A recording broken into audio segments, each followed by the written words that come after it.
What would you do? If the justice system gave a second chance to the man who murdered your child, would you wait for the trial to end? Or take justice into your own hands?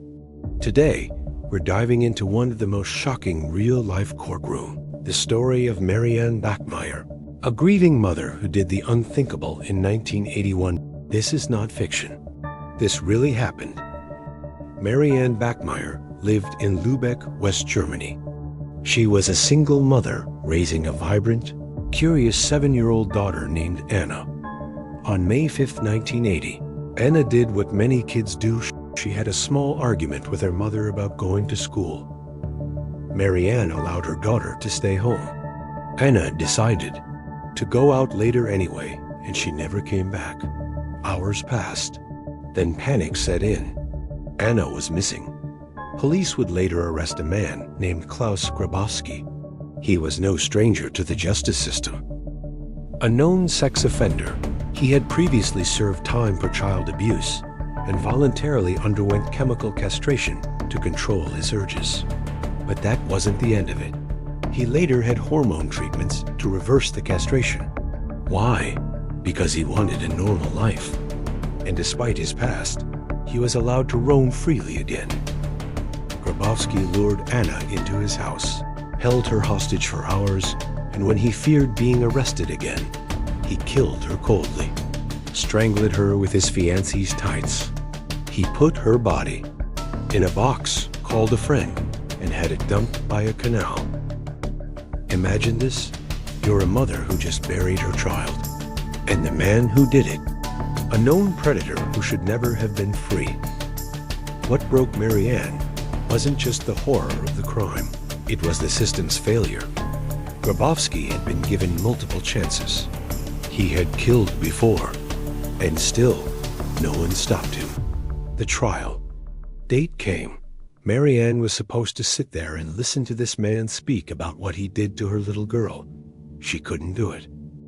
On March 6, 1981, Marianne did something that shocked the world. She smuggled a small pistol into the courthouse. She concealed it in her handbag. She waited quietly in the courtroom as the trial began.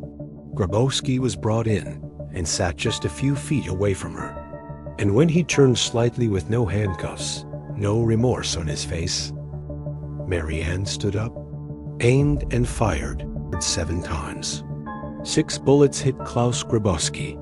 He died instantly right there, in front of the judge, in front of the lawyers, in front of the world. The room went silent. Some screamed. Others didn't move. But in that moment, many wondered, was this justice or revenge? She was immediately arrested. Unlike anything Germany had seen in decades, Marianne was now the one on trial. Some called her a murderer. Others called her a hero. Her defense argued that this was not premeditated murder. It was an act of emotional desperation. A mother destroyed by grief and pushed beyond the limits of human tolerance. The prosecution wanted her locked away for life. But the public? The people of Germany? Many supported her. In 1983, after nearly 2 years in custody, the court made its decision. Marianne was found guilty of manslaughter and unlawful possession of a firearm. Her sentence? 6 years in prison, but she only served 3. After her release, Marianne Bachmeier moved to Nigeria, then to the UK, and eventually returned to Germany. She did several interviews. She was never ashamed of what she did. In her words, "I wanted justice for my daughter, the kind the courts could never give me." In 1996, Marianne died of cancer. She was only 46. She is buried next to Anna. So, what do we make of this?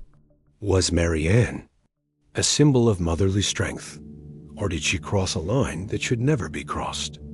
Would you have done the same? It's a question that haunts anyone who hears this story, because it's not just about a crime, and it's about a system that failed, and a parent who couldn't take it anymore.